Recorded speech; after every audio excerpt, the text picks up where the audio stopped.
Good afternoon. Welcome back to the B&H virtual event space. Today we are discussing tips and tricks for planning your next photo trip. And for that, I'd like to welcome to the program Bruce Byers and Himanshu Pandya. How's it going, guys? Not bad, not bad. How you doing? Doing just Hey Fred, how fine. are you? Doing wonderful. Great to have you guys on. This is going to be a lot of information, a lot of great information. So everybody prepare, get your questions ready, get ready to take some notes. I'm going to kick it over to the guys here in a minute, but I do want to remind everybody that we will be taking questions throughout. We'll have a Q&A at the end, so we'll address them at the end, but don't hold on to them. If you do have questions throughout, just get them in there when you do have the question pop up. If you do have a question regarding a particular image, please be as detailed as possible so that when we are addressing it at the end of the presentation, we'll know exactly which image you're talking about. I'm going to kick it over to the guys, and I'll see you guys in a bit for some Q&A. So, let's travel. Let's travel. We love to travel, and B&H is the place that we have been going to for years. And they've got so much gear there that you can do everything in one place. Trouble is to have enough money to buy all that gear.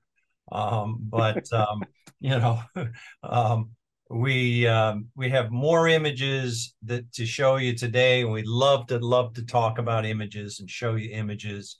And in our case, no questions are dumb questions. Every question is so important because when you're on location, that's what is important to know. As I always say, as photographers, we don't think, we know.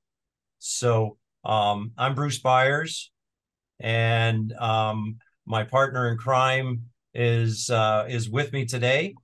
We are adventure workshop travelers, and we both shoot our own personal work, and we do our own stuff.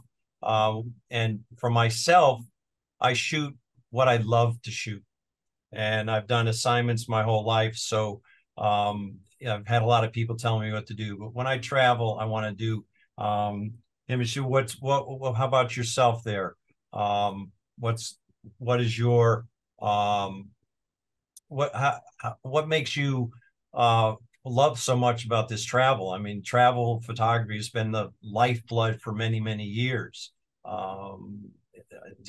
Is that what you come off with, or how do you feel about that?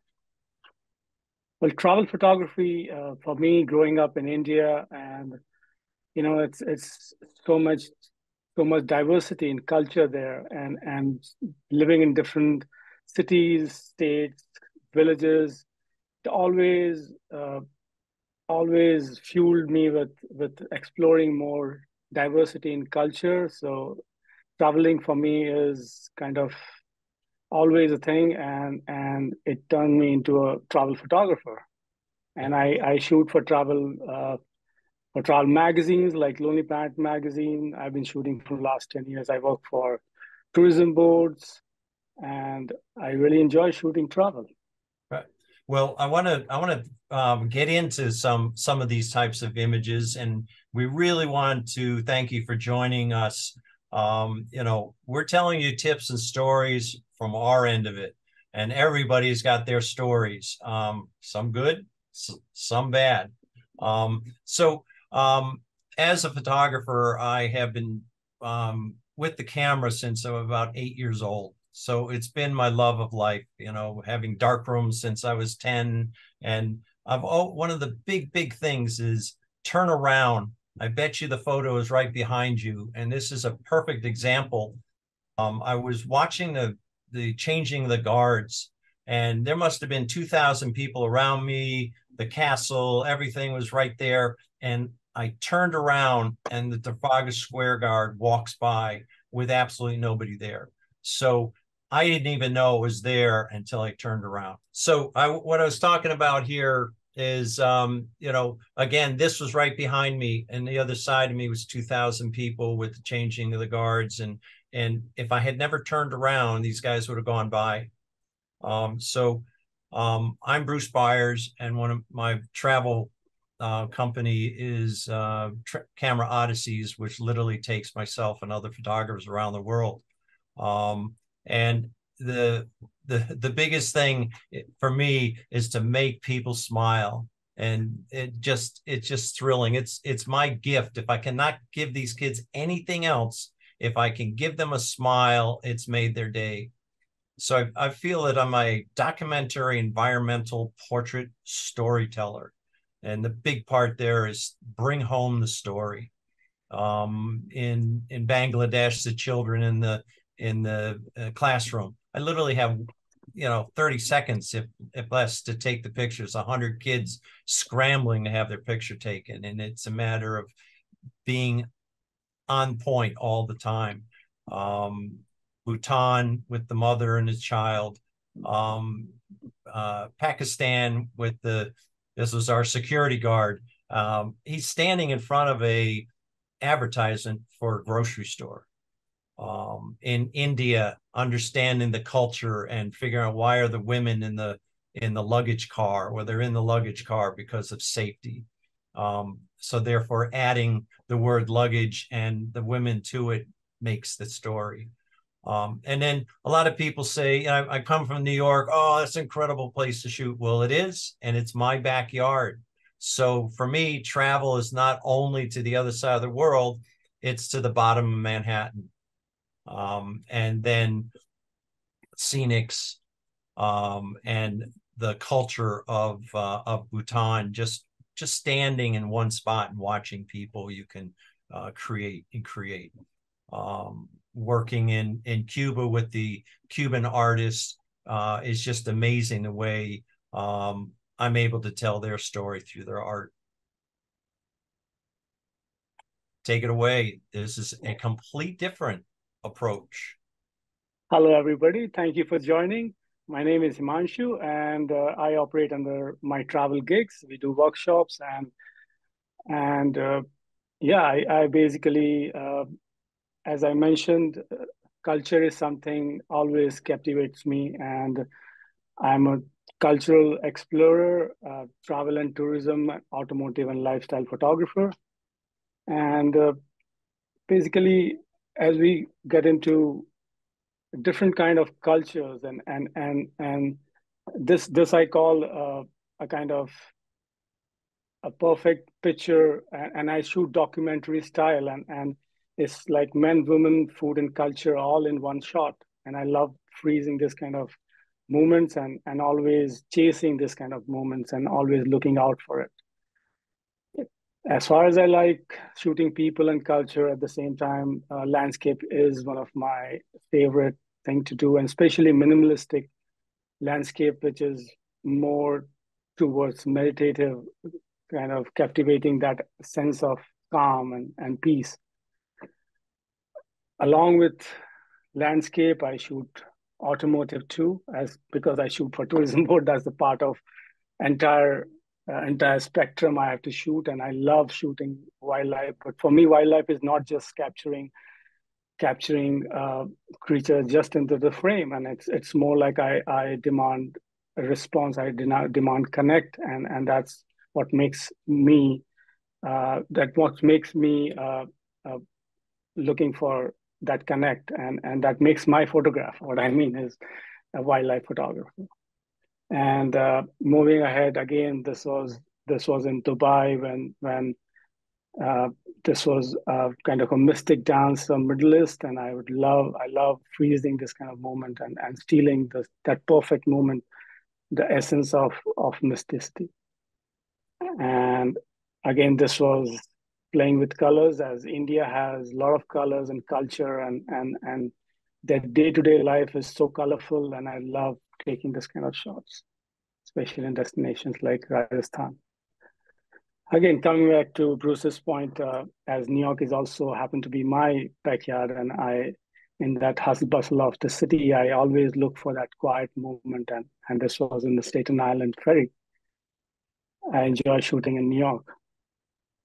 Architecture, also one of the close to my heart. Being a interior designer, I always look for architecture on my designer's eye, and this was from Dubai, Burj Khalifa.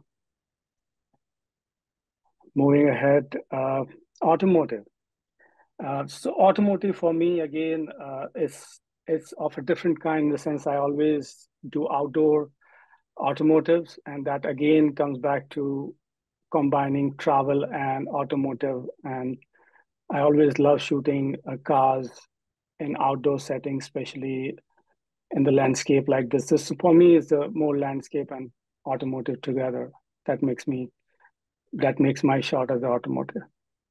When you're shooting, you know, you've shown us quite a range.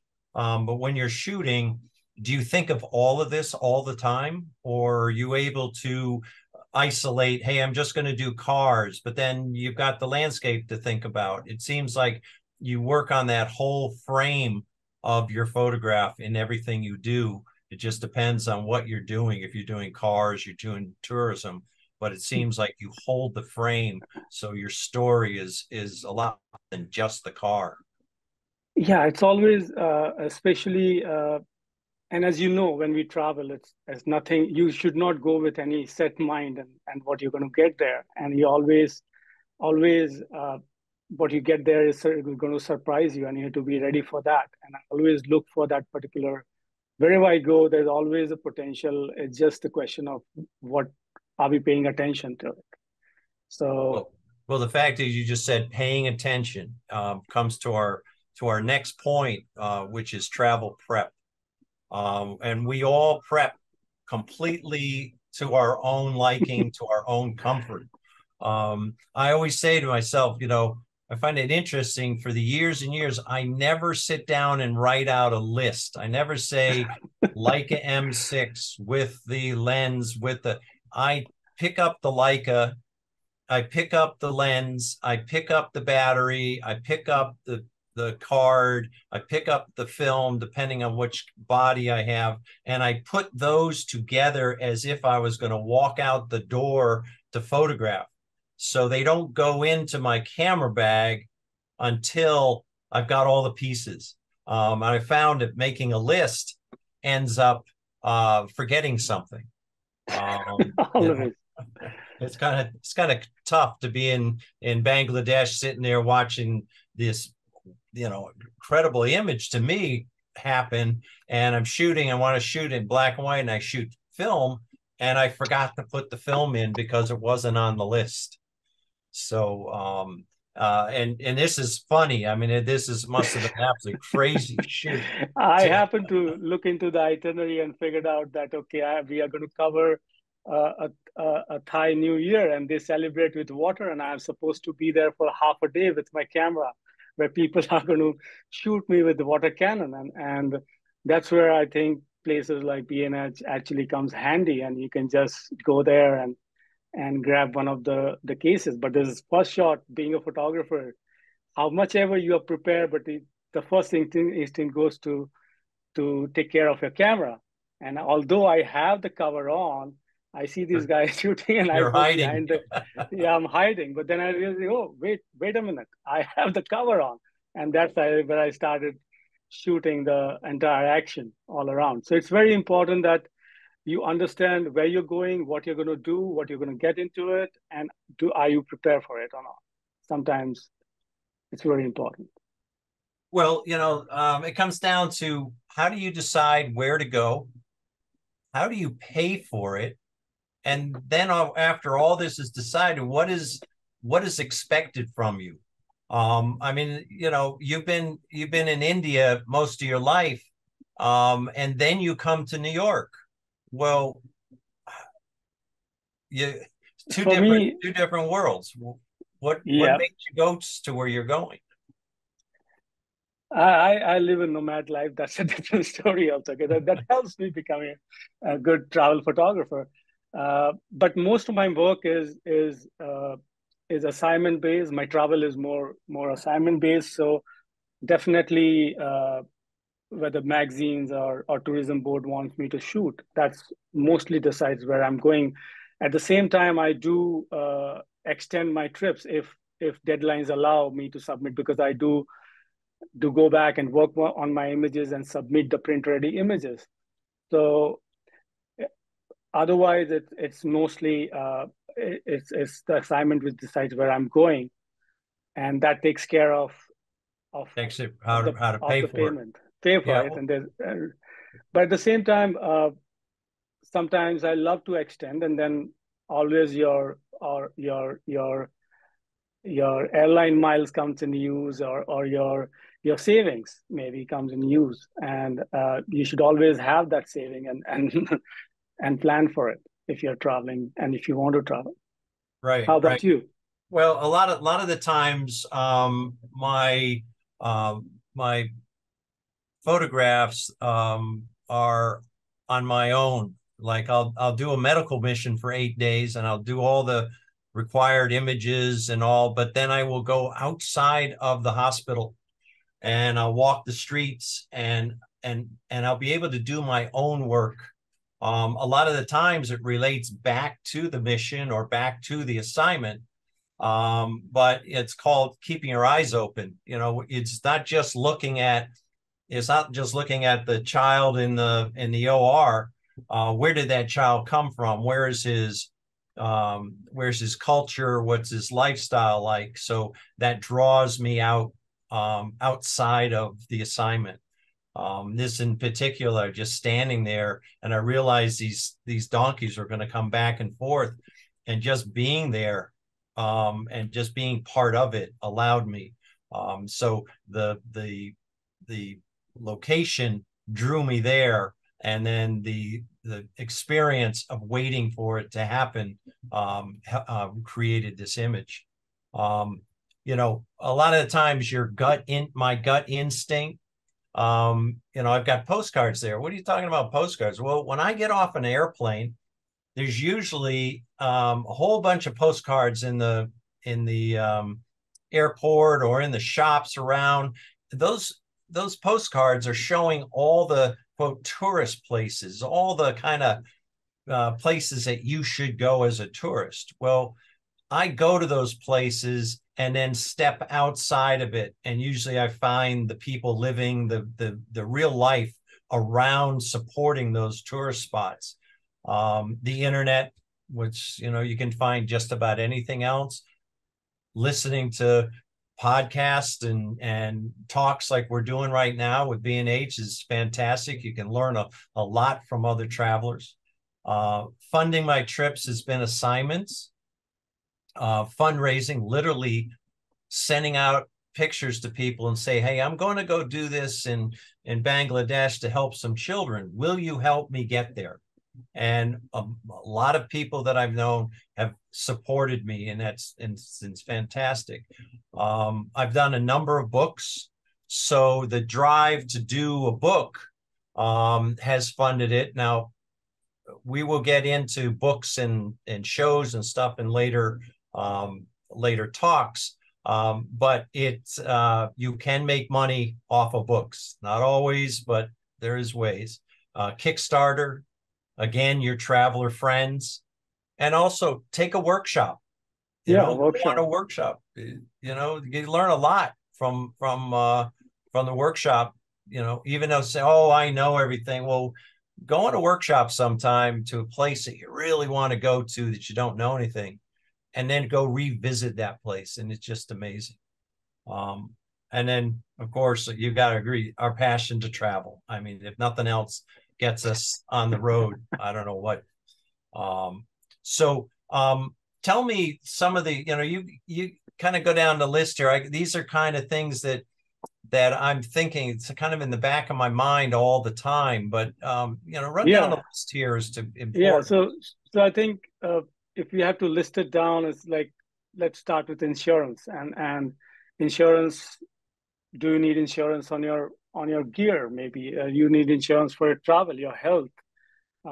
That's something you should look into, and where you're going, depending on how much risk involved in it, you can take a call on that. Visa is something which is definitely. Before you go on insurance, make sure that you read the fine print, because it's always not the right way. You know, always they love to say no later. Yeah, so. I remember the incident in I was skydiving in New Zealand, and we have a rule that we have to have a travel insurance, and the magazine takes care of it. And so I had a bad landing, and I broke my tailbone, and we went to the doctor and blah blah blah. But when he came back and I submitted the thing, and I realized that the processing fee for that transaction is more than what I'm claiming for. Right. So it's not worth it most of the time. But yeah. Yeah. Yeah. It's more catastrophic insurance than anything else. You know, you got an EBE backed out or that type of thing. Yeah. So well, visa is something which definitely every country has a different processing, because it takes, every country has different processing time, delay, whether you need visa, you don't need visa, what kind of visa you need, or some places you need permits. So definitely that needs top the list into wherever you're going in the preparation part of it. I think you have any bad experience with visa? not really. Well, going to Pakistan, I thought I'd just get an airplane ticket. I go to the Pakistani embassy and get my visa, and they tell me it takes 6 months. Well, I lost my airplane ticket. I had to get some writing from somebody and back and forth. It took me 6 months to get the visa, and I had to go out to Queens to hook up with this person with that. It was crazy. Pakistan was fantastic, but now I know exactly how to get my visa, which I should have prepped before. I should have prepared for it before. It was not. That's number It's not one good. thing I should say in the list. Uh, Other thing is preparing and understanding the culture where you're going. So basically, a lot of places you're not allowed to shoot certain things. They have culture sensitivity. You should understand the kind of clothing you wear. Some places they allow, they do not allow. So that also is very important as a part of uh, a good traveler, and it pays off being a good traveler, because so many places you get access, so many places people do help you if you are a good traveler, and obeying the, basically you're following the rules, Right. and that Well, helps a lot. I think that goes off of your equipment also. I mean, the Vatican, you must have shorts on. Your equipment must have batteries. They must be good. They must work. All those buttons on the back of your camera, they must work. You must know how to work them.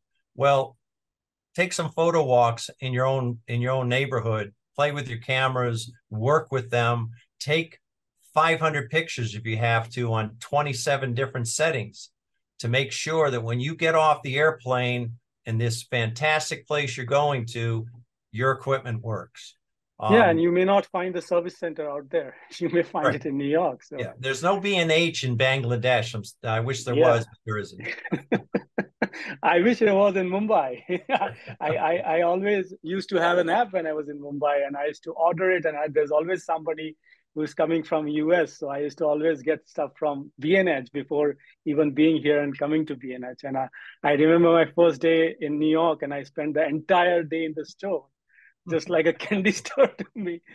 So It was what about your backup? You know, people always worrying about their equipment. Well, backup, backup, worrying about backup. their files. I always say three times, backup, backup, backup. That's what I do. I always, so my workflow is, and definitely everybody has their own workflow, as we both have different workflows. What I do is, for me, the cards are formatted every day at the night after downloading, but those images are downloaded and then backed up and then backed up. So I have 3 hard drives, which takes the backup every night, and I format my card, and then again it starts new fresh on the next day. So And a everybody lot of has, well, yeah, a lot of hotels have safety deposit boxes, and maybe put one of those drives in the safety deposit boxes. You don't want all 3 drives sitting in the same room. yes, you can So do be it. careful. It's just like sitting at home in your studio. And again, is you know, it sounds really crazy, but make sure your lenses are clean. Make sure your sensors are clean, because digital hates dust. Memory cards, I carry 15 memory cards, because if I'm don't have time to back up, at least I've got it on the memory card. If I back up to my computer, I still have it on the memory card. If I back up to computer to hard drive, I still have the memory card. The So idea is to have minimum 2 places it needs to be backed up, yeah, three on a better, on a more safer side. right. Uh, yeah, I mean, and you need to cleaning. That reminds me, for me, cleaning is every night. when I come back. Every night when I come back to a hotel, before I sleep, I need to download and do the cleaning, because the whole day you're going to be running around and dust is collected, and next day you want your camera gears to be again fresh and clean. So Right. it's a good idea And to clean it every night. and technology, T-Mobile is a European company, so T-Mobile is great for your phone. In Cuba, where I go a lot, I have 3 Cuba phones. So the moment I get off the airplane, the cards get switched, and my regular phone doesn't, because the cost is ridiculous. I have an app. Good. I always make all the travelers on the workshop first go to the airport. You will always find a kind of a communication, whatever the company, T-Mobile or Vodafone or local companies, buy a SIM card there, and that here you go, because that's the best way to communicate by a local SIM, because Right. it's cheaper, you get more access, and you're always online. So Right. that really helps. And apps and maps, actually, some places where you're talking about Bangladesh, and if you're going there, you really want to download your map, because you may not get access sometimes to the internet, and you still have the map. Right. And There's an old map that I have, an old GPS that runs off the satellites. You don't have to have any cell service of any kind. It runs yes, off, and it's fantastic. It tells me anywhere in the world where I'm standing, where I'm going, how fast I should drive, just like Google Maps.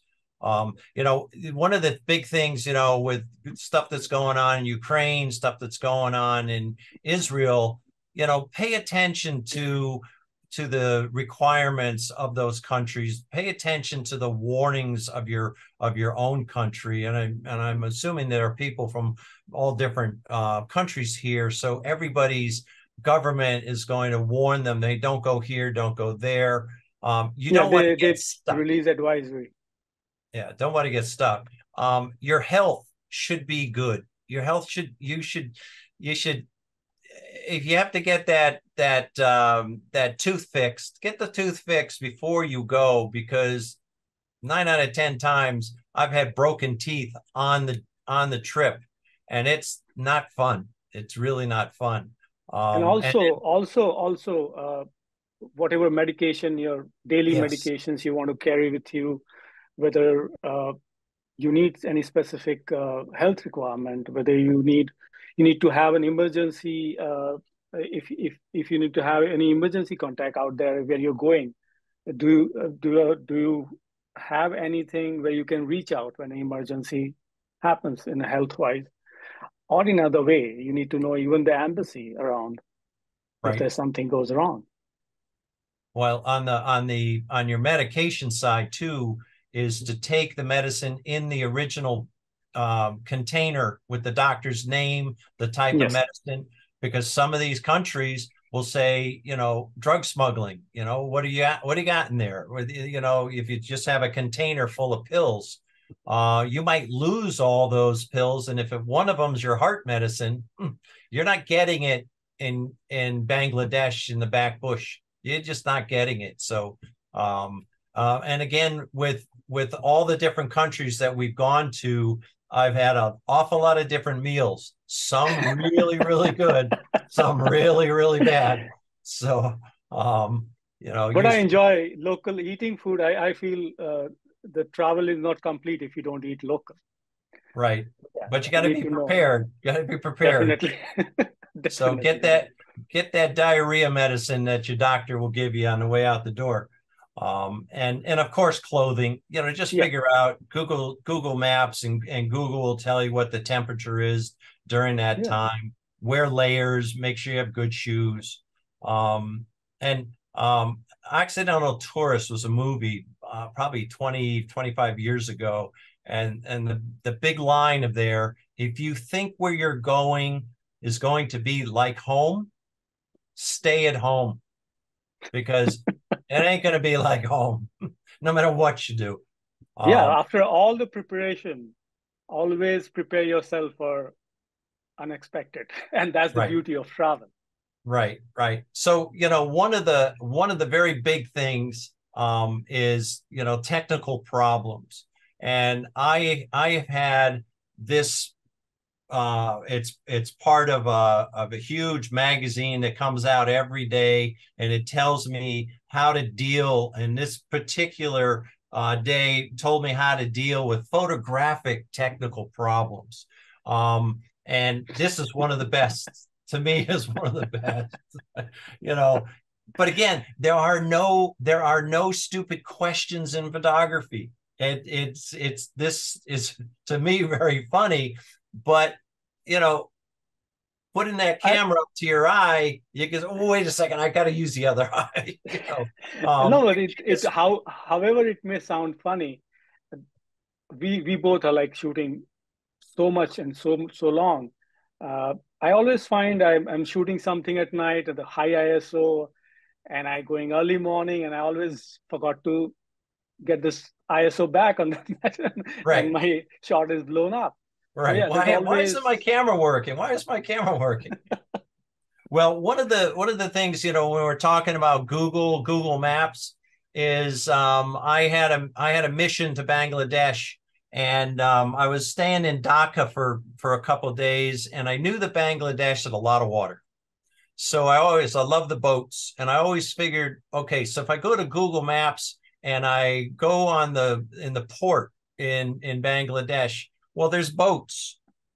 Okay, so I make a record of where I am. I could put a pin, I could do whatever. The next I get there, they're the boats. I wouldn't have known these boats were there if I hadn't researched before. And a lot of stuff, working on different things. Somebody, a good friend of mine, was doing the Sea Cloud, and he couldn't make the job, so he gave me the job. And I took the job. It worked the boats. I'm a sailor from very young. It was great. It prepared me to fly through the Panama Canal with freighters coming through and following a ship from Cunard. So a lot of preparation preps you for stuff that you don't know you're going to get involved in. So it's amazing. One thing also, I think you're asked an awful lot, because we ask each other, we ask a lot of people that go on trips with me, ask, what is in your bag, and how do you decide what gear to take? Yes, that's your question. Okay, so the way I decide what gear to take is how much I can carry, because nobody touches my camera bag. Nobody carries my camera bag. I carry it. So if it's too heavy, I'm going to leave it in the hotel. Well, I'm not going to have the camera I want. So I make sure that what I have in my bag is what I need, and that I can carry it. So I shoot, I've got two different bags. One bag is for my Leicas, so I can put two Leicas, two lenses, some film, batteries, my toy camera. I've got to have a toy camera, into a small bag that sits on my hip. I can hide it behind my back. If I want to do other things with longer lenses and my larger digital, I do with the Canon and the telephoto and my Profoto flash, and that goes in a Domke bag. I happen to love Domke bags. The bag that I have for my Leica is probably a 45-year-old bag that, those things that when you throw them away, you need it. Well, I never threw that bag away. It fits my two Leicas absolutely perfect. So it's wonderful. You're standing in front of this beautiful color and shapes and everything else, and you left your bag at home because it was too heavy, or you left it in the hotel because it's too heavy, you missed the shot. So it's like I said, it's just a small range of equipment. and it's equipment that I know I'm going to use. I've been shooting for enough times and enough locations that I just know that I don't need a 600 millimeter lens. I'm not a bird photographer, so I really don't need that.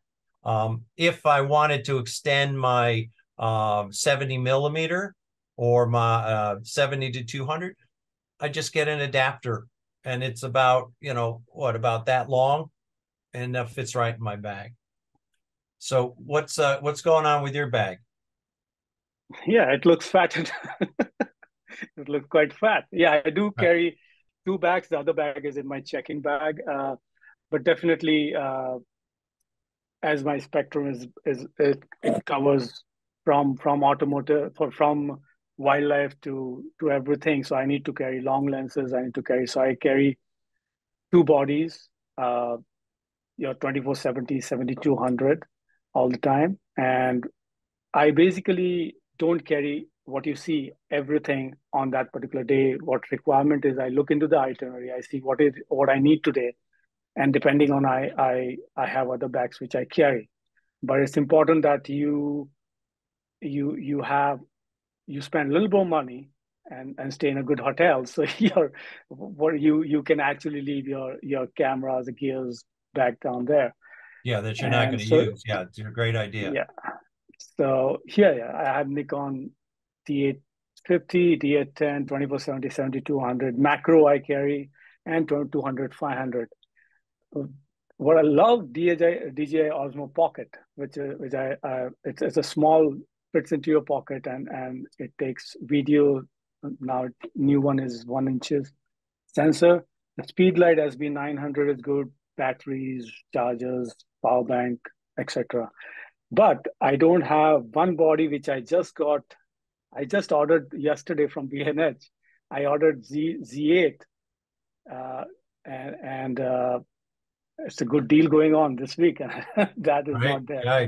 And I still have to get it next week. Yeah. So yeah, So, that's so you're standing in front of this woman, and you've got your your your long lens, and you left the other one back at the hotel room. You kind of get annoyed, huh? Fortunately, this was on my way, and especially when you stop for a break or something, I always carry one camera 24-70 and just walk around in the break. And we were in the middle of some villages outskirts, and I happened to walk around and I found something. But yeah, it's very important that you know what you're getting into, and you have that. The best camera is something, and lens what you have. So yeah, Well, what well, this was well, like. This looks. well. Try climbing 160 feet in the air. The ship's going 6.5 knots. It's swinging around, and if I hadn't figured out what I'm going to take up there, I first of all I would have missed the shot. Second of all, I wouldn't have been able to carry it. So Yeah, this took a lot of thought before I climbed up the rigging. but the Um, funny thing is, most of the time with the lens you're not carrying, you'll start seeing those shots. right, Oh, right. so it's always. Later. Get it, you get it later. In this situation, I'm walking around and I just have the camera over my shoulder, and it wasn't the requirement was 50 to maybe 28 millimeter lens would have been good, but the requirement is that I test the piece of very very sharp items that were in his buckets before I took the photograph. So the equipment I needed was a Kleenex to clean the water out of my eyes so I could take the picture. You got to be polite. You got to, if they're going to offer you something, you've got to kind of accept it if you want the photograph. So the other thing is, everybody says, "Oh, what do you shoot? What do you shoot?" Well, what kind of media do you shoot? What kind of do you shoot? Color, film, digital, pinhole, large format? Do you shoot RAW? Do you shoot JPEG? Yeah, Oh, I only that's. shoot with my iPhone. I love So iPhone too. I shoot Yeah, my iPhone too. But I, in my case, I shoot with the M6, that old school M6 that if you have $8,000-9,000, you could go get the new M6 that Leica just put out that everybody calls old school. But I love the Tri-X film, and it's 36 frames. I love old cameras. This is a 40-year-old quad camera. It shoots 4 frames per negative, and it's just an old plastic camera. And then I make sure that I have my high-res 40 megapixel color cameras with me. So that's my media. How about yourself? I have a rule, and I always tell people to never fall in love with media, because that's just here to serve you. And for me, I don't have a romantic story about Leica. I've just used. I started shooting with transparencies, but that FM10 may that's the most unromantic camera you can think of, with 3570 lens. Not here, not there, but yeah. So what I do is I shoot raw, and that's what serves me. Whether later I can take a call on whether I want to convert into black and white, to keep it color, and now I digitally shoot raw. That's it. That's what my medium is right now. Okay. So then besides what do you shoot? Do so many people ask me, because I shoot people. One of my main things is shooting people, and I shoot people on the streets. I shoot people in buildings all over the place. But how do you deal with people asking for money for each photograph? It's like, I always say to people, if you start paying for every single photograph, every single place that you go, you're going to have to start pulling out an awful lot of money. And the photographs are therefore not going to be as culturally, I don't want to say culturally correct, but they're not going to be the real culture of that Yeah, place. something which is not real, I feel. Yeah. Something which is manipulated. It feels like that. So I'm also against doing that. But sometimes I get into it and I say, okay, go for it. Yeah. And sometimes I use my telephoto lens and make do with it. When I went into Morocco, I carried a lot of pens, because when the British were in there, people didn't have anything to write with, and so when I would go in there, the kids would come up to me, and yes, they were asking for money, but they were asking for money because their parents had made them go out and do it. But then I give them a pen, and they loved it because then they could go draw, they could write, they could do their schoolwork. So, you got to be careful and understand. That's quite thoughtful. Yeah. Yeah. So, the other thing that will be $5. Well, if you've ever been to Times Square, everybody usually are. They want $5, and if they don't get it, they chase you. These guys I don't pay. I'm sorry, but I don't pay these guys. To me, the camera does the asking, and if it's no, I nod, I smile, and I walk on. And I'm sure you've got plenty of stories on that, but one of my best ones was I was in the West Bank doing a mission. I came out of the hospital and walking around the neighborhood, and it looked like 3 BC. This guy is with a real long stick. He's making bread in this oven. I mean, it was magnificent photograph. And I raised the camera to acknowledge, and he said no. And I said, okay. And I went to walk away, and he called me back, and he gave me this loaf of flattened bread to take with me. It was absolutely magnificent. It was actually not as good as the photograph, but the whole relationship was very good. I probably could have come back later that day, and he probably would have let me take the picture because I respected him. Yeah. That really helps. And once they see you around, and if you have time, enough time. Right. I usually, the way I used to travel earlier was I never used to even carry camera.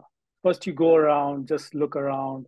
And even if you carry a camera, don't shoot them. Just shoot things around them, which is not going to bother them. And once they see you for a while and they get used to it, then they are okay with it. Most of the time, they are okay with it. So this is my page of all the no thanks, big blank page. Yeah. So some of the images, when I was 14, my mother lent me her Rolleiflex, fantastic camera, and I would just go out and take pictures and everything. And I was up in Quebec, and I did not speak French, and I took the picture, and he yelled and screamed at me, and who knows what he was yelling and screaming at. I said, "Okay, goodbye." Working in Cuba, there's people that say no, people that ask for money, but I've gotten to the point where a lot of the people are really good friends of mine, and we actually do things to create wonderful pictures. But then because I visit so much, I then bring back printed prints for them, and they love that. They absolutely love it. But that's not always possible. It's very rarely it's possible to revisit. And I don't speak Italian, and I'm able to communicate with a whole group of the guys working in a vineyard. In India, I actually got him to bring those eggs in front of him, which I feel really makes the shot. And he just went along with it. A number of times they just don't go along with it. In this case, the little boy, was allowed me to take the picture, knowing that his father was going to chase me for a mile wanting a tip. So I think that's why he stood there for me. But to me, it made a great image, and I got the image I wanted, and we had fun. Again, just standing in the crowds, the guys coming out from all the different places that there was a big camel fair, and I would just sit there with my long lens and photograph, and we had a great time. And they never said anything. They weren't saying no or anything like that. But I could have stood there for 5 hours because they kept coming. It was very, very crowded. And in your case, I mean, this looks fantastic. The background is beautiful, and you got a great expression. This was in the fair of textile fair in Gujarat, where all these artisans, they come on the fair and carry their handmade textile there. And fortunately, in my case, 70 to 80% of the time, I always get these smiles. And sometimes I don't want smiles. Right. Sometimes you want the serious shot, and you do get that also, but not less than more what I get the smiles. I get more smiles. I love them too. And I don't think you got to smile. I don't think you're going to smile here. Yes. So in this kind of scenarios, what I do is I definitely take a shot, because for me, if I go and ask and explain him everything, then he gets ready and I lose the shot and I lose the expression, and it's not going to come back ever, because they are not that shot you're not getting. It's now or never. So I take the shot, even though he is actually angry, and then I go to him, show the shots. If he doesn't like it, I delete it, and that's just kind of it. And especially in places like the lot of hustle bustle, you always find this kind of candid shots, and that's the best. Right. So, always take that chance, but make sure you think about it a little bit before saying, sure, when do we leave? Well, hey, I got to move my boat from Norway to Amsterdam. Can you fly over tomorrow? Yeah, sure. Why not? Whoops. I had no idea it was 2.5 weeks. Well, I was able to produce a book out of it. So that was fun. That worked. Going into the Middle East, working with all these refugees and everything else. You got the Syrian camps and everything else. You know, I didn't know what to expect, but I did it. Again, the smiles were there. I ended up selling 750 books that I produced from that trip. So that's fantastic. Someone calls me up on a Thursday. Do you know how to use 16 millimeter film camera? Sure. Okay, tomorrow morning, meet me in Columbus Circle. We're flying out onto the U.S. Nimitz. You'll never get on the U.S. Nimitz today. So that was a big chance, but I had shot 16 millimeter film. I had owned a camera, so it worked. So I understand, you know, you were saying a lot of tourist boards, you know, it's a lot of, I've heard a lot of stories about tourist boards. Oh, take a picture of the pool and take a picture of the chef. I mean, how'd it go with you? Yeah, so basically when you work for tourism board, it sounds really good. But they need to understand that they don't have artistic inclination, and there is no art director sitting there who understand what they want. And most of the time I deal directly with tourism board. At the same time, I go out of my way and take shots like this particular whole Sikkim story. I made the whole different set of images for just people, and they loved it. And the next time when I go, they stop giving me any briefs. And that's same with even magazines. That's the good. I'm fortunate enough that on my all the assignment, I hardly get any brief, and nobody's breathing on my shoulder saying, take that shot or take that shot, because then there is no shot. As you know, you want to shoot what you love shooting. And then if there is a shot and there's a shot, if there's no shot, there's no shot. Right. But that means that you have to be prepared, that you need to see, that you need to understand your equipment, that you need to do your research. Because and you need to lead. And you need to lead, because if you come back with nothing, they're going to go, wait a second, we're not going to give this guy any more work. We're not going to give this guy any more chances. So it is a challenge. There is a challenge there you got to step up to. I think they don't know what they want. And when you show them, they say, yeah, right, this. Right. So you have to lead. But you got to come back with something that they like. Yes, so, definitely. Yeah. So a lot of images, I don't label images. I just chase them, you know, and been chasing them for my whole life. And one of the things is I see with my eyes and I capture with my camera. And I feel that I carry the most expensive Xerox machine because it's usually the best. I hate to say it, but the M6 is a fantastic film camera. I love the Canon because of my use of Canon for so long. I mean, there are other magnificent cameras out there. The camera has got to fit your hand, has got to fit your your photography style. And I've come to that point. So it has become that really good Xerox machine that I'm the one who points right, left, up, down. Whatever suits your style and whatever suits your things, because nowadays you cannot go wrong with any camera as far as technology is concerned. It's just the personal preference where whatever you like. Right. So, you know, the images are, you know, street moments, decisive moments, moments in time, capture the moment. Again, don't label them, just see them. See them and be prepared to capture. One of my favorite things to do, even if I'm taking pictures of just buildings, I've got to walk from one building to the next. So why not take pictures of the people?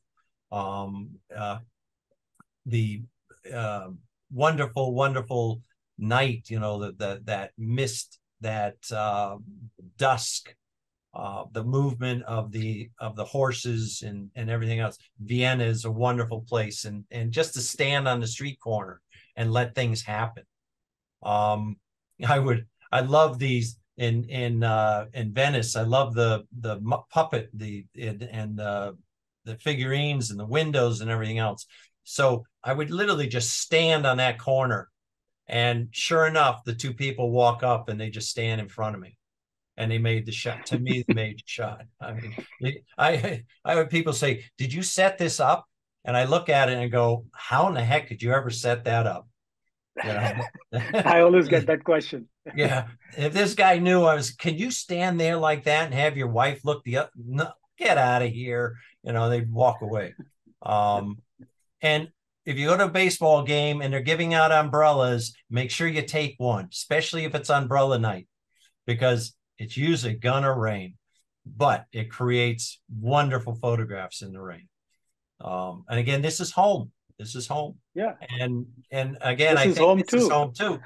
Yeah. So I you don't think have to go very you don't far need to. sometimes.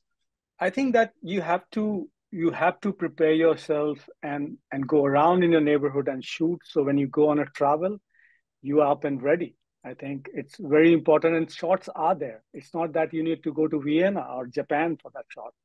Right. It's right in your backyard. These all are from Brooklyn.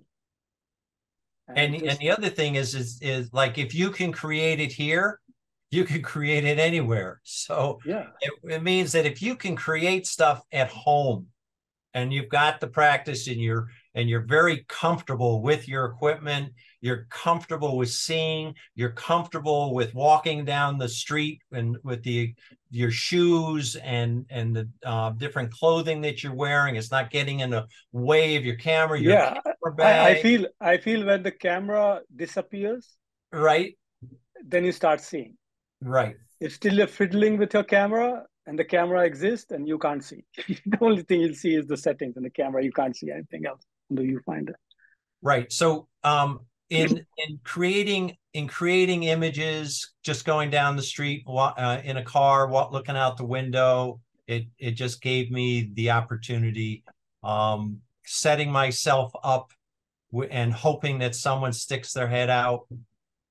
Standing there, I shot film and I shot digital.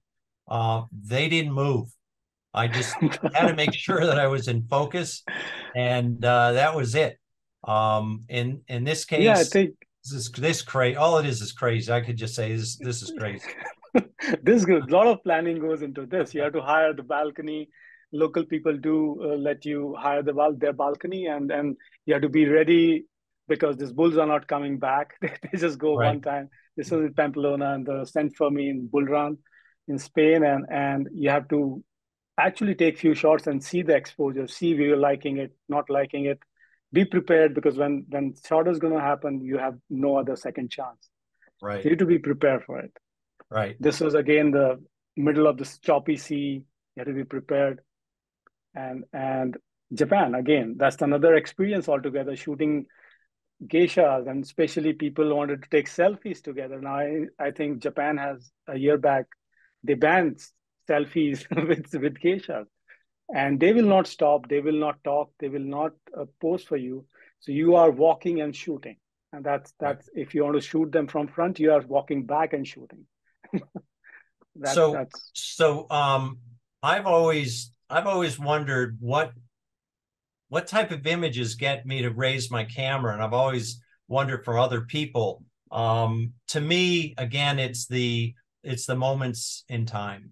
If I had known of Cartier-Bresson back in the early 70s, I'd probably be in France right now.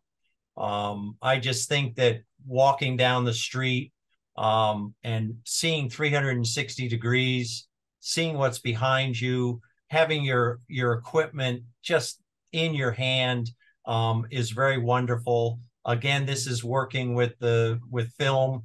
I don't have the chance to push it, so my exposure better be correct. And just the fact of the way the kid is holding on to the father's hand, I mean, tells the story. And this is what gets me to lift my camera. Standing in fields where the guy is really proud of his tobacco field. I mean, he's got multi-millions of dollars sitting in that field. Unfortunately, he doesn't get the multi-millions of dollars. But just to me, the pride and was what helped me get this. And, you know, does she have dentures in? You know, this is Love in the shot. China. Yeah, I have no idea. We had no conversation. I had a fixer with me, so but she just loved it, and she's still standing there. The dancers of Cuba, we work with them all the time, and it just, the challenge is what gets me to pick up my camera. We're back to that thing where, do you pay people? Well, I bought one of the tomatoes from the guy. I took the picture, and then I gave him the tomato back. And so it wasn't like I was just taking the picture and running away. And he understood, and it was good. Now he can sell the tomato again. Working with the culture of cars, and not just taking so many pictures of cars, but I'd rather use the car as a frame for my people. The people in Pakistan, every time I turned around, there was another thing that made me pick my camera up. So many textures to put them against. This just looks like a bunch of crazy kids. If you don't take the picture, you're gonna This is where, for me, it is when the ordinary moment turns extraordinary. That moment makes me raise the camera. But that also a point where wherever you are, always get up early, go outside. There are stuff happening all around you, and I always make it a point to, if I have 7 o'clock to leave, I get up at 5 and move around and always see something there. Right.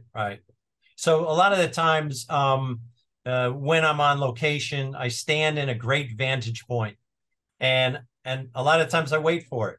In Bangladesh, this Jeep went by, and I missed it. And I go, wait a second, it's a bus. It's going to come by again. Sure enough, 10 minutes later, another one came by. Standing in a train station in Belgium, I was doing the graffiti, and the train shifts. She shifts over to Kiss. I was just prepared for it. Learn how your lenses flare. To me, this tells me how to use my lens now if I want to use flare. And to me, the flare leading into the picture worked. Yes, I could have dodged the flare, but I think it made the image. In Pakistan, they're thrashing wheat. Well, he's going to move from one place to another. So you see it happening and realize it's going to happen again. Well, just be set up. It's kind of taking a pre-exposure. Well, seeing the guy do it. It's going to do it again, right? Yeah, having your frame set and just wait for it.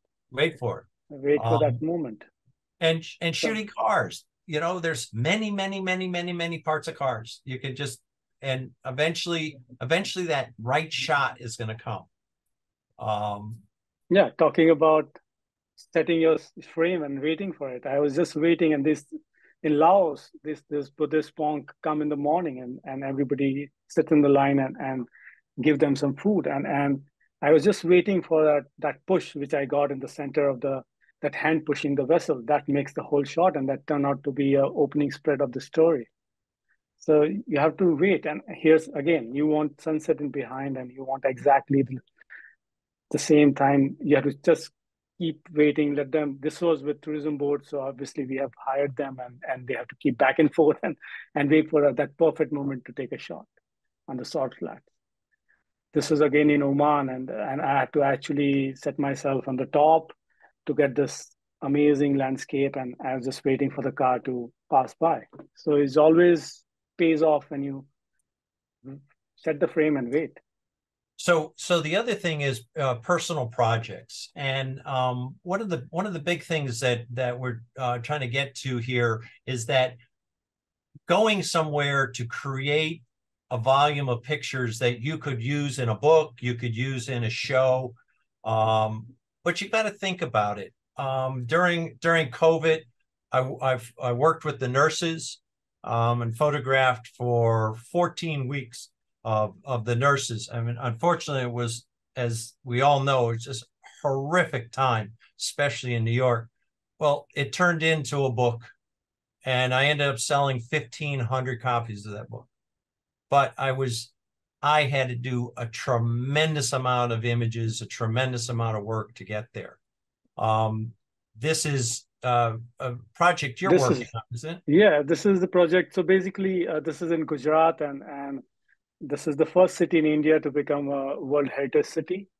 It's a 600-year-old city where they have houses in a maze, and there are a lot of different reasons why it is made in a way they are made, because of the heat, because of the security, uh, and it's amazing the life out there. It's a very narrow houses share the wall, and it has a distinct kind of character and life going around there. So I always was working with tourism board, figured out that this I loved, and I made it a personal project. I'm still working on it. So this is what, and a personal project. It literally a funeral at a Bengali funeral, which was supposed to be a celebration, and this will develop into something else. But this is during your personal projects, images like this are very possible. So I do a lot of series. Again, I pick things to do when I go away. Even if I'm having to shoot buildings, I'll pick something else, kind of a personal part of it.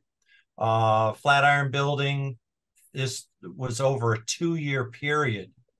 So the images, they kept replacing this image every month, and I would go back every month and do another image. It was kind of my way home. In Bangladesh, just watching things. That situation looks interesting. What's going on there? I mean, right behind him, literally a foot behind him is 30 feet of water. So luckily he had a couple buddies that would help him out. Otherwise, that thing's very heavy too that he's got on his head. In Bhutan, just literally standing somewhere, letting the shadow be your composition. But remember, the sun goes down, the sun comes up, the shadows move. So if you've got something planned and you want that doorway, you only have a certain length of time. Again, in India, these guys are, let's see how many people we can put on these tuk-tuks. And, they're yelling at me, don't take pictures, because it was illegal. They said it was illegal to do this. So we're driving along, and I just kept sticking my camera out the window. And I literally think I have 50 or 60 of these images. And the other thing is, when it comes to my moments, I always consider the moments continue. So I'm photographing this mime, and she didn't even know I was there, and she didn't even know he was there either. And I'm sitting there photographing, and everything's going good, and the guy keeps coming along, and I keep shooting, and I keep shooting. He keeps doing it over and over again. I had to literally tip him, leave the situation to get out of the photograph. An hour later, I came back, and he was still doing it. I stepped back into the photograph. So, it's just wonderful things that you can do if you plan, if you think, and also, yes, there's a lot of stuff to visit and to go into museums and stuff like that. But if you're there to photograph, dedicate your time, your good light to the photograph. And when the light's not good, then go into the museums and come back out and photograph. Just watching people. I watch people all the time because they surprise the heck out of everybody. This is a photograph. It's literally 3 blocks from my house. And I walked by this going to my studio for 10 years. And I did this, and I never saw another photograph in this window until I was inside the restaurant talking to somebody about this photograph that I never see another photograph. I walk outside of the coffee shop, and here's the reverse. 2 women sit in the exact same place. Never saw this over 10 years. This is literally 10 years apart. So things repeat, but not always. So if you're in that incredible place and you see this incredible thing happen and you capture it, you want to make sure you capture it properly, right exposure, right shutter speed, everything, because you might most likely are never going to see it again or be back to that location. Yeah, I always say keep shooting, keep shooting. The Keep more you shoot, the more practice you do. Yeah. Exactly. So creating images for books and shows. You've Yeah. got a piece that you're working on here, right? Yeah, I have book I'm working on, and I've basically workshop around this thing, and it is about the Gujarat and Gujarat being. I've shot Gujarat for Tourism Board. I have shot Gujarat for Lonely Planet magazine, and Gujarat being my state, home state. I always get a chance to go there and shoot, and that made me collect so much of images, so many images, so much of data, and that's what I'm working on, condensing everything into a book. And that's what I think is very important when you travel. It really helps you to come up with shows or books. I think you are working on Cuban artist, yeah. Yep. Yeah, there So you go. after about 14 years of Cuba, I really got to know the Cuban artist. And I went into about 70 or 80 Cuban studios and I traded them photographs for art. I did interviews with them. So the art down below and the photograph above, they made art for me. We talked art. We became great friends. And this is a book that I'm developing right now. And it's like an addiction. You start doing it and you see, where's the next studio? Where's the next place we could go into? What's going to happen there? It just makes it. And as you're going there, there's images to take. So it can be really exhausting. Travel can be rather exhausting. But it's also energizes us, and it's things you'll never do again. I know this guy very well. I'll never recreate that image. Yes, he could stand in that doorway 50 times and the light's never going to be the same. Yeah. Yeah. So and there was after 12 years in Cuba, I said, I'm going to just make a vanity book, a coffee table book, kind of a book for myself. And I took all the images and I did tremendous amount of editing, which we're going to talk about in some other talks. What's the process in going through all this? The workflow, basically. Yeah. Yeah, to put the book, a book that I did years ago on my street moments of New York.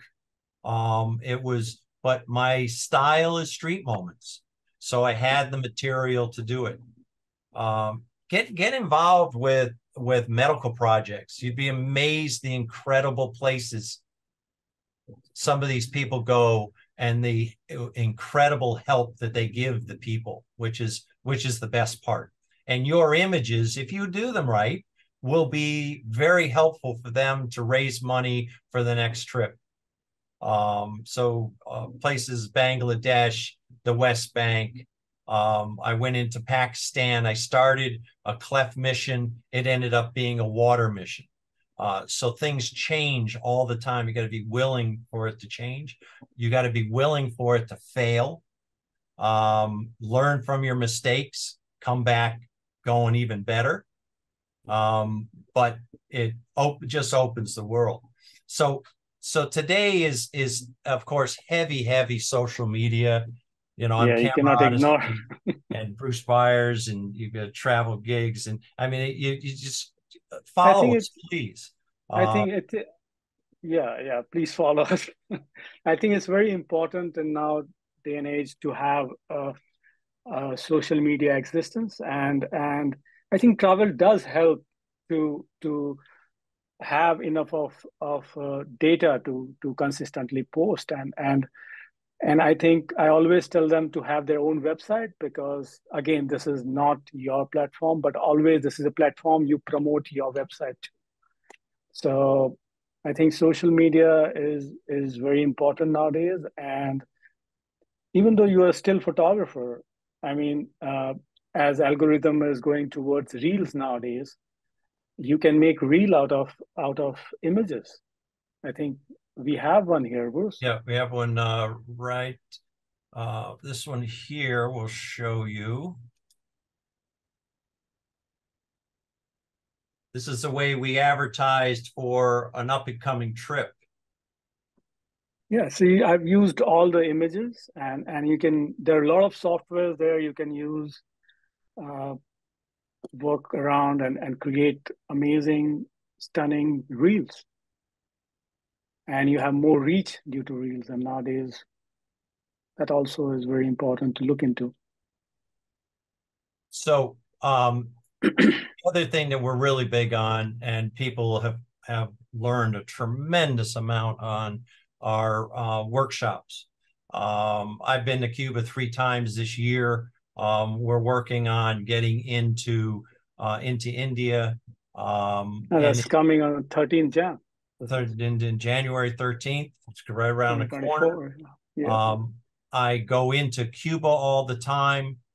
Camera Odysseys. We've got a trip going down on the 16th of February. That one's going to Santiago. March is into Havana, but we go into Nepal and Bhutan, which are just incredible places, and they're places where if you come on a workshop with us, it's not the fact that I show you where the picture is, I take the picture and we walk on. No, we walk down the street and we're talking photography. I say, this is an incredible place. What do you think, guys?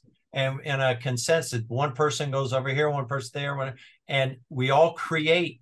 And the wonderful thing is I can look at the back of your camera and correct the image, correct the exposure, correct the problem while you're shooting, and you have the chance to shoot again. So it's very, very hands-on, and I got a fantastic time, especially in Cuba. We got a lot of rum. Yeah. Like rum, that's the place to go. Rum, I think art. Yeah. I think more than technical parts, I think you can always learn from somewhere, but it's more to learn how to see. Right. That's what I always focus on. Just teach them how to see. And that once you start seeing, I don't have to say anything. You start seeing, and it's showing. So one of the places here in New York where I do all my printing, I'm kind of part owner of this company where I'm actually on press, and we're going to talk about about printing and about shows in later talks. So please subscribe to B&H Photo and to the event space, and keep an eye. They do a tremendous amount of very, very good events with a lot of information. It's a really great place for research. I think I've done a number. Well, I know I've done a number of events with them that I could myself go back and say, how did I talk on that one, and see what else I could talk about on this one, which is very helpful. There's so much to learn here. I think we have so much to learn. Library of so much. Yeah, whatever you want to, whatever kind of photography you're looking into. Right. It's all there. So we really, really thank you to B&H. And believe it or not, I have been depending on your expertise for the last 45 years. My studio was down on 11 West 20th Street when you guys are down there on, I believe it was 18th Street, way back when. And then you had to move uptown, so then I had to take the subway. And also the candy is really good. I think it's the same candy from 45 years ago, but the candy's very good. I always depend on B&H, and I think B&H has solved all the problems for my travel. and it's just one place. You just go there, and you don't need to actually sit on the internet and look for what is good or not. Everything out there is curated. You just go there, buy the stuff, and you'll not regret. So Well, for me, it's always a win-win. if you're on their website and you're looking at something, and I've done this a number of times, you're going, this doesn't make any sense. You just get one of their experts, just call them up on the phone, or and say, hey, I have a problem with what lens to get, and they sit there and they talk through the whole thing for you. And They remember, have serious, knowledgeable people behind the counter. Serious knowledge.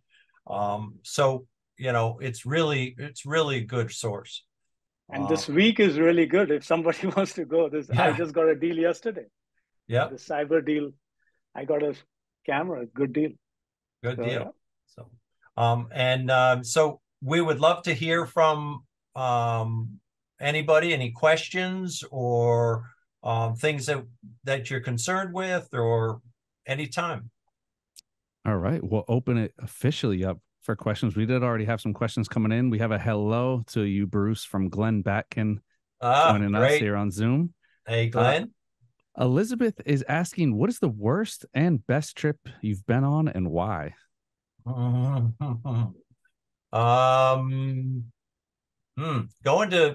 to Cambodia on a medical mission with a suitcase with no wheels, and cotton clothes. And the cotton clothes in the weather, all they did was get wetter and wetter, never dried out. My suitcase got heavier and heavier. And it was hot, it was dusty. But believe it or not, I did come home with a lot of good images. But boy, did I learn a lot. Best,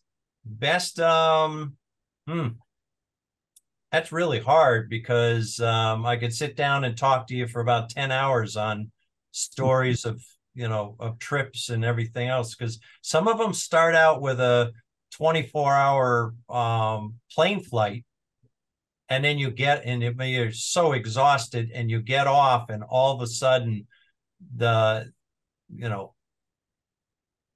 hits the fan, and you're just shooting for the rest of the time, having the time of your life. So that's a really tough question. Mm-hmm. Himanshu, anything that jumps out for you, either best or worst? I think it's all best. I feel at that particular point you may find it worse, but I think you have to, if you have patience to take that, I think always the best is waiting in front of you. And for me, I feel there are some places sometimes I usually carry a lot of heavy bags, and I think in Laos we had a trip where I have to get into serious hikes and then zip lining for a day, hiking and zip lining for 2 days, and living in a. But that, if I put it that time, maybe really physically demanding. But when I look back, I will never trade anything for that. So it's always, I think, get out. All the experience are going to be, and in fact, things which you will remember the most are the other experiences which you create problem at that time. So I think it's all good. It's all Risk good. and reward. Yep. Now, Glenn's asking, how many people is the norm for any trip? And I'm going to kind of add on to that. What is the optimal number of people to travel with? When I go to Cuba, we max it out at 12. And I've gone to Cuba a number of times, and to other places with 4. And the first time I went with 4, all of a sudden we're finished, and I move on to the other, and you move faster because you only have 4 people. Whereas if you have 12 people, you're moving a whole set of 12. So the trips are tailored to that. I think lower the number is better. Lower the number is better. We can pay better attention, and that becomes more personalized. So I think you're right. 12 is something we are looking at the higher side. Right. Anything between 6 to 12 is ideal, I think. Okay. And Paul joining us on Vimeo says, good list of items for trip planning. Can you elaborate on what you mean equipment you're allowed to bring. Is this different from simply packing as little as possible, which we all try to do? Okay, so I went into Cuba, and I was sponsored by Phase One. And if anybody knows about Phase One cameras, the camera with the back is about $100,000. In my camera bag, I had my gear and 2 systems. So I had close to $500,000 worth of cameras in my camera bag. You walk out of customs and then you get your bags x-rayed again. And they're looking for guns, knives, pornography, and mechanical stuff. Drones nowadays. And it's worse. And so I had the thing x-rayed, and the lady comes over, and I knew what she was doing, and I pulled out the camera, and 100,000, just snap, I'm just taking, tourists, don't worry about it. And she looks at me and takes her hand and points to the bottom of my camera bag where I had a $300 car stereo from my friend. Oh, no. That's all she was concerned with. She wanted to charge me duty on the. So, but in places like Cuba, no satellite phones, no GPS, no drones. They will drones. Take I think most of the places. Yeah, they will take it away from you, and So sometimes bringing a drone. Yeah, drones not allowed most of the time. Most of in the Cuba, Oh, wow. forget it. Don't even some think places They'll take it. some You'll never see it places again. they will Yeah. Some places they will let you keep it with them safely. They'll charge for that, and on your way back they will give you back. And Wow. the other thing is I got a red hair family, and so I always bring really good suntan lotion almost anywhere I go. And I'm going into China, and I'm going through the TSA, and I had a 3-ounce container of really good suntan lotion, and she takes it out and goes, 1.5, 1.5. I go, what do you mean 1.5? The worldwide, it's 3 ounces. She took it away because I then try to replace it. I couldn't replace it. And that's why she told me 3.5, because she wanted it. Do you guys find that that's common? I mean, we always hear stories of you go places around the world and you run into the renegade police and the people who are not operating by the rules that we all know. How common is it really? I don't think it's as common as people think. I think that sometimes I think the stories come from people really trying to get away with things. I came out of Cuba once, and we had our razors. There's 4 blades. There's no place to cut anybody with it, and the black market was doing good on those razors, so they confiscated them. Mm. And well, that's $25 worth of razors to us. That's $100 to them. So there was art coming out of Cuba. Last time I came out of Cuba with 80 pieces of art, I had 80 pieces of paper listing every one. I get to the airport and say, here's my paperwork. No, we want to see because they wanted to get more. And all this time you're walking in there with that Phase One and they have no idea. They could have had paid. It could have been 2 years worth of it. I mean, if I carry an M10R with the lens that's $11,000. It's sitting over my shoulder. They could carry, Do you with the Leica? Do you cover up the red dot? Because I feel like now the red dot's a little more recognizable. People know it. Do you cover anything up at all? I have. I bought my M6. I believe at B&H in 1991, and I have 2 bodies, and I covered up with electrical tape in 1991. You cannot get it off now. And I had it over my shoulder, and I was in a camera store, and this kid was behind me, and he looks up, goes, how can you ruin a good camera like that? And I go, what are you talking about? By putting the tape over it. I go, don't worry, it still works just fine. But it has gotten me out of really, really tough situations. I was in Istanbul, and I'm in an area where they told me not to go. And of course, I got to go there. And I'm walking down, and there's some kids on the right, and they're reflecting on the left. And I've taken pictures of the reflection. Oh, this is kind of cool. And then I go, and it was a men's club, like a mafioso men's club. And this little short guy comes out and holds on to one arm. And then his big buddy comes out and holds on to the other arm. And here's Bruce getting walked down the road, trying to figure out, how do I get out of this? Well, luckily, I wasn't shooting with my M6.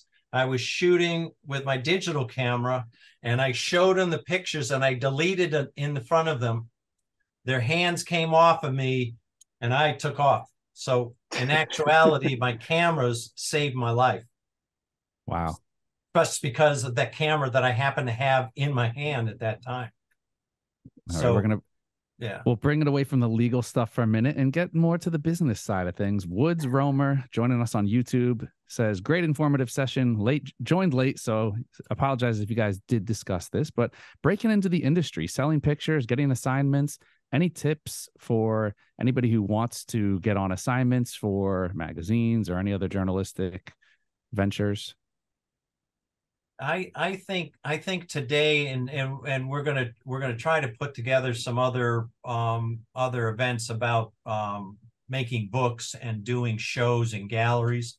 I think it's so image driven that if you're not shooting images, if you can't show a style, you're just taking the same old, tourist shot of everybody else in Times Square.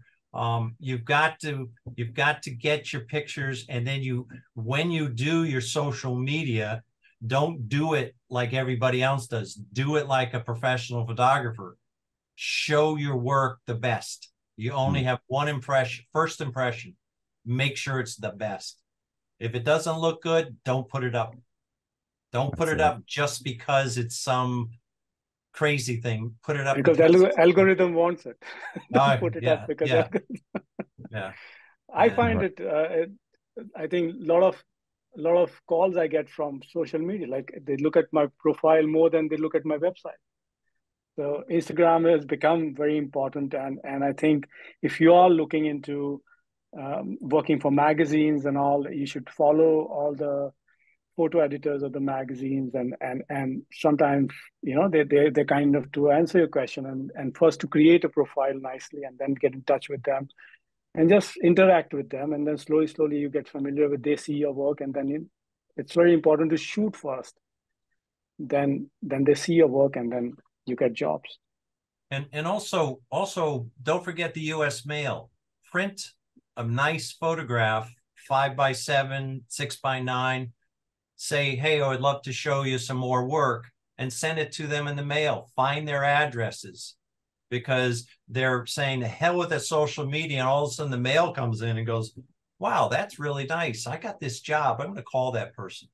That's how you get in. Old school marketing. Old school. Boots really on the ground. And those are all great tips. I think everyone feels so entitled now, in a sense, and they think that it's so easy that you don't have to do the work, and so many people reach out. I get people that reach out, and they're so bold now, where it's like, hey, how do I get sponsored? How do I talk to a brand? And it's like, whoa, build a relationship. I'm more likely to engage with the people that engage with my work, engage with what I'm posting. You build a relationship, and from there, Himanshu, you had a great piece of advice there with the photo editors. Photo editors are so obtainable now to talk to, whereas you used to, Bruce, how many times have you sent out a portfolio in your career, and it's like you go and you drop something off, and it's like you don't hear. It's basically gone into the abyss. How many portfolios were sitting there when I dropped mine off? Yeah, exactly. and now it's like you go in, and it's like, well, you have a photo editor, and they have an Instagram page, and you go in, and it's easy where you can, okay, I see their work. Their work gives you kind of a little bit of an insight into what their style is or what they're looking for. You see the other people that they're giving work to because they're being tagged in work. So it's pretty easy now if you do the work. I think people just don't want to do the work anymore. They think social media takes care of everything. But at the same time, I think advise that try not to get into the DMs first. Just see their work, comment there, just warm up the relationship, and then don't directly attack DMs, because that also is kind of a problem, because people directly, they think, okay, let's get into DMs before even. So it's very important to warm up to things. If you like their work, what they like in them, and you comment and they will reply you, and then slowly they'll see you are seeing their work, and they see your work, and then that's how slowly it builds itself. Yeah. It's a digital little version delicate line. It's a digital version of what Bruce just said. There's how many other people are in their DMs asking the same thing you are. Yep. Everybody wants a piece of the pie. Yep. And it's the old sales routine. My brother always tells me, he's always in sales. He says it takes about 9 hits to get somebody interested. So just because you send it out one time, I ain't gonna do it. You got to keep at it, and you got to give the person's got an incredible responsibility on their side to do a good job. They're not going to pick the first picture that came across the board. You could have made it, and with AI coming in, boy, I don't know how they're going to figure that out. Who can do what. So I know it's gonna get a little hairy, but it'll be interesting to see where everything comes along. It's come a long way, and I think it's more opportunity along with more congestion, I guess you could say, in the market. Always.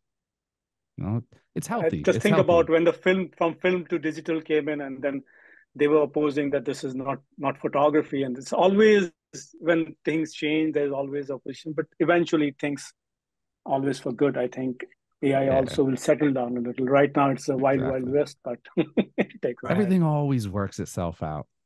I think we hit we're prone to hitting the panic button a little too quickly, and especially as it concerns AI, people are so quick to jump down the throat of AI, and there's a lot of good that AI does, and there's a lot of AI that's been out for decades now, and that people have been using, and it makes things only better. So, Bruce, Himanshu, I want to thank you guys. I know there might be some questions floating out there that we didn't get to, but follow these guys on social media. We did so much talking about social media there. Reach out.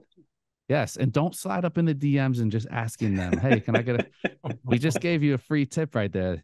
So no, reach out. We always love to support the arts and support our speakers. So definitely do the same, and build relationships. That's how we get things done, is we build relationships, and you support, and support it should be reciprocal. So, Bruce, Himanshu, I want to thank you guys again. I'm sure we will see you back on the platform. We sure hope to see you back on the platform in the near future, and we'll take care of that. So I'm going to send it off. Huge thank you to the guys here, and to all of our viewers out here.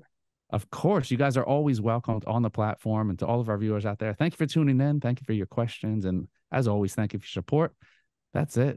Another rendition of the VNH Virtual Event Space in the books. Catch y'all next time. Thank you.